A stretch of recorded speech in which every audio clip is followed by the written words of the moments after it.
The operator has now issued the main inlet valve opening command, and the first action you see is the bypass valve opening.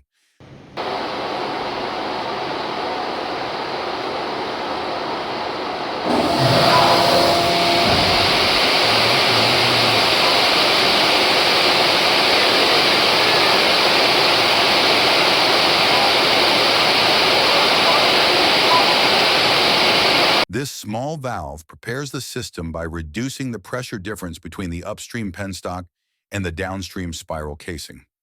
It allows a controlled flow of high-pressure water to gently fill the spiral casing, balancing pressure on both sides of the MIV.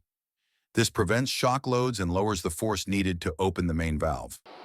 Once the pressures are nearly equal, the main inlet valve can safely begin its opening sequence.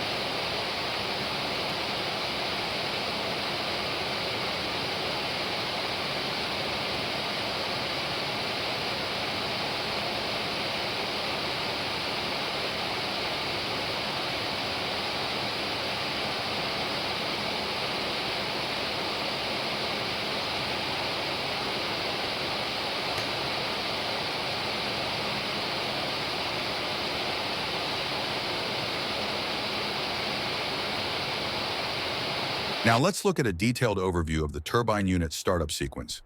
This walkthrough explains each stage shown on the control panel and describes how the system automatically brings the turbine online once the operator initiates the start command. The sequence begins at the stop state, indicating that the turbine is fully shut down and not running. The process starts when the operator issues a single command: start sequence. From this moment onward, the control system takes over and performs all actions automatically while the operator monitors the panel. The first action triggered by the system is 1. Start auxiliaries. The control system automatically activates all supporting systems needed for startup. This includes starting the cooling water system, verifying normal water flow to air coolers and bearings, positioning seal water valves, confirming seal water pressure, activating unit heaters, preparing the unit for initial rotation by resetting the creep monitor, releasing the governor lock, and ensuring the brake is disengaged.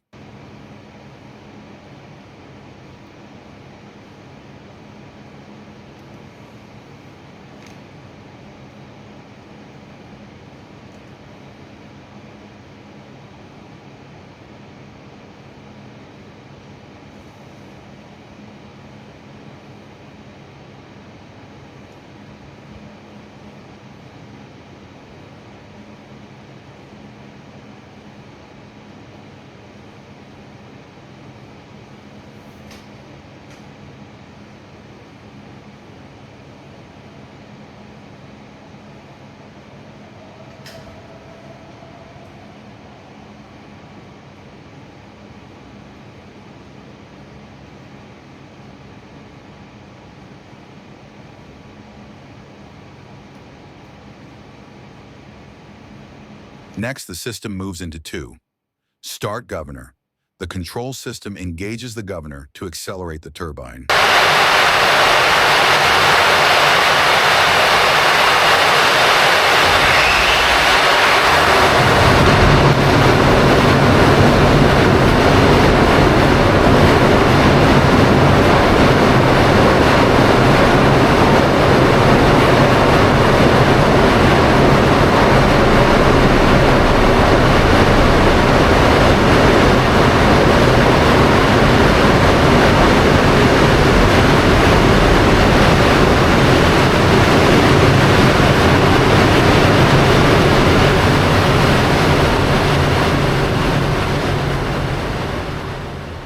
It performs internal checks on the speed measurement device, ensures power to the speed sensing system, and automatically increases turbine speed until it exceeds 90% of the nominal value.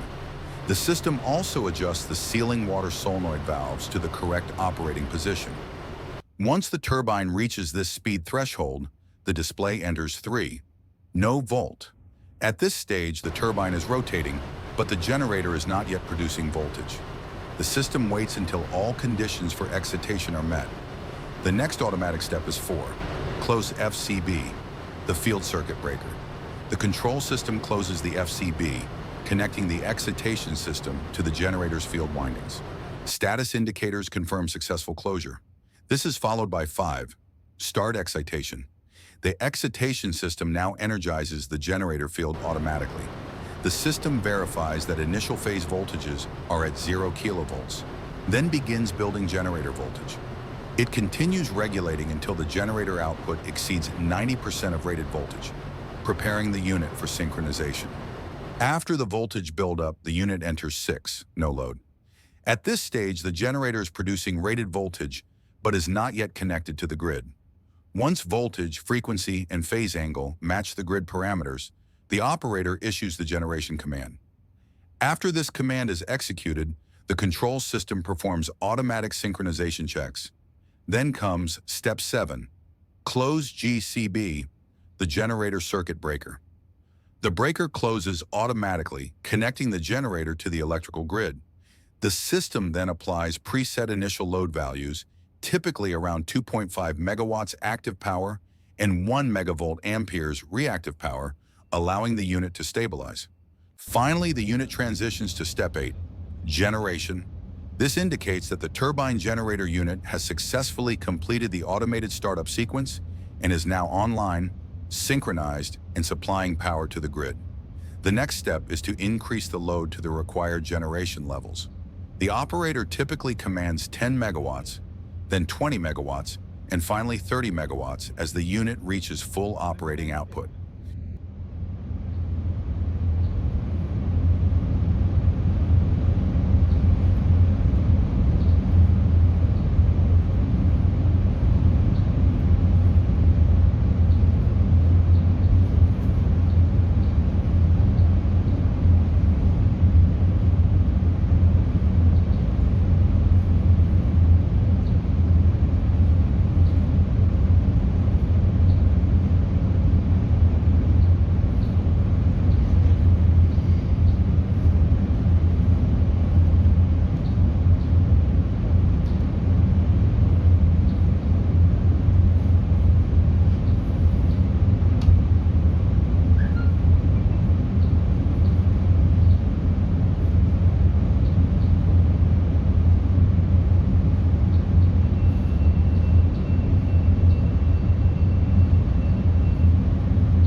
This fully automated process ensures a safe, controlled, and efficient startup from a complete stop to full power generation, while the operator's role remains focused on initiating the sequence and monitoring system performance throughout.